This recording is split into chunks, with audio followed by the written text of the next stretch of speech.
Hello dear friends, I'm Samuel Moore and welcome to this week's video lesson.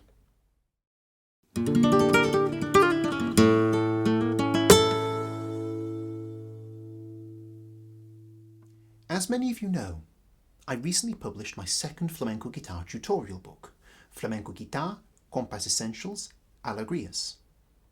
This book and the series it's part of helps you unlock the spontaneous nature of flamenco performance.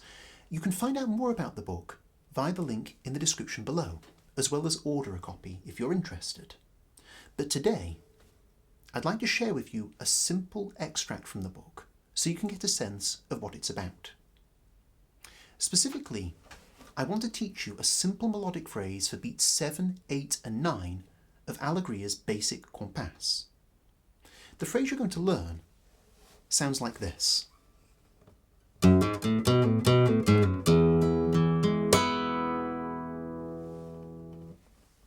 Here it is again in the context of the basic compass.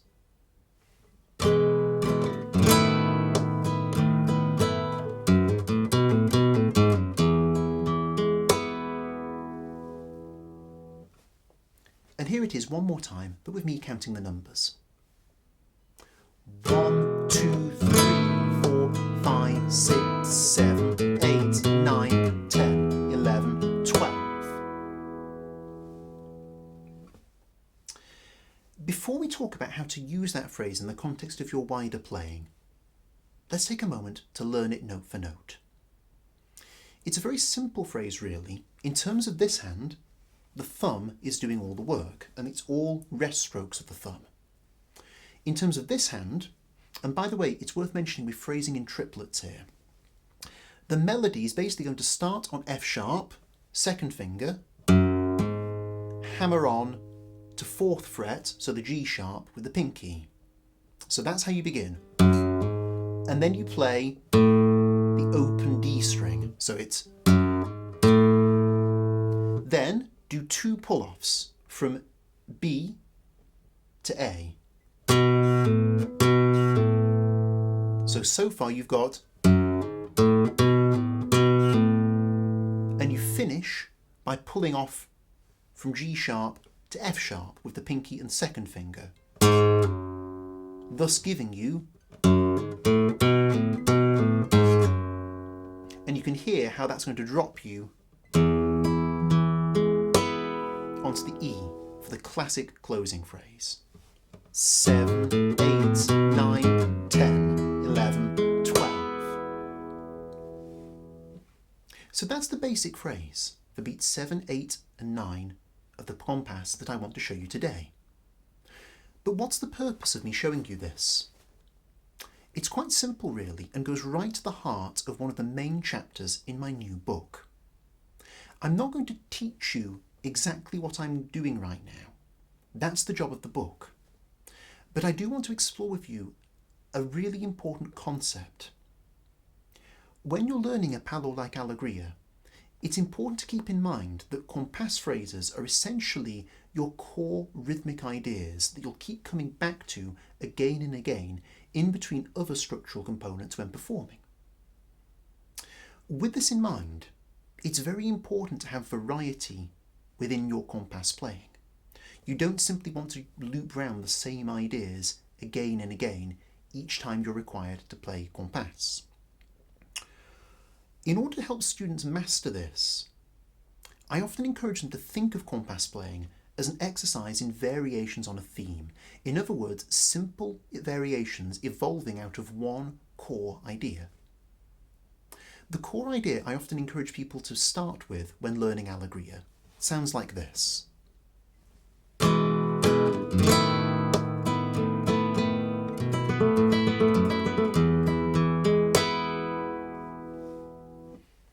Each part of that phrase has a distinct function. Beats 1, 2 and 3, the job is to get away from the E chord and onto the B7 chord. 1, 2, 3. Your job on beats 4, 5 and 6 is simply to keep time. 4, 5, 6. Beats 7, 8 and 9 are where you play a simple phrase whose whose job is to land you back onto the E chord on beats 10, 11 and 12, where you play that classic closing phrase. Thus giving you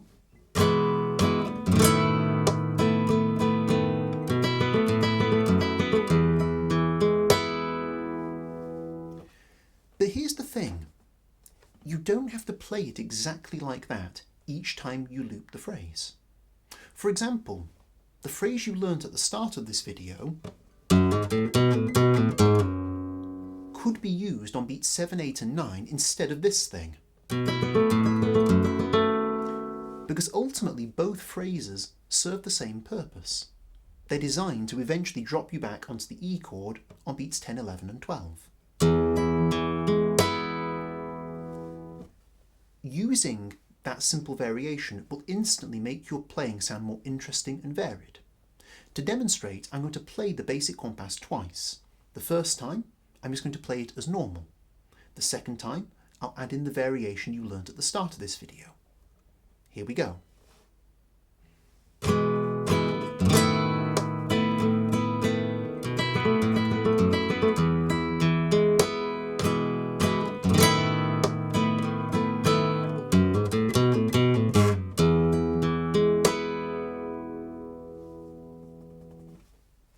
Do you see what I mean? Straight away, your playing sounds a lot more interesting and varied. Now imagine this. Imagine you don't just have one variation for beats 7, 8 and 9. Imagine you have many. Take that to the next level. Imagine you have other variations for all the different parts of the basic Compas and are able to use them at will when performing. That is essentially a subject I teach you how to master in my new book. You'll learn how to play Alegrías basic Compas with lots of variations in a spontaneous manner, and crucially, you'll then be taught how to integrate that with other important performance components such as falsettas and llamadas, so that by the end of the book you are able to improvise your own Alegría solo. If this all sounds good to you, follow the link in the description below and treat yourself to a copy of my book today. I look forward to meeting you again in the first chapter. Now, however, I leave what you've just learnt in your capable hands.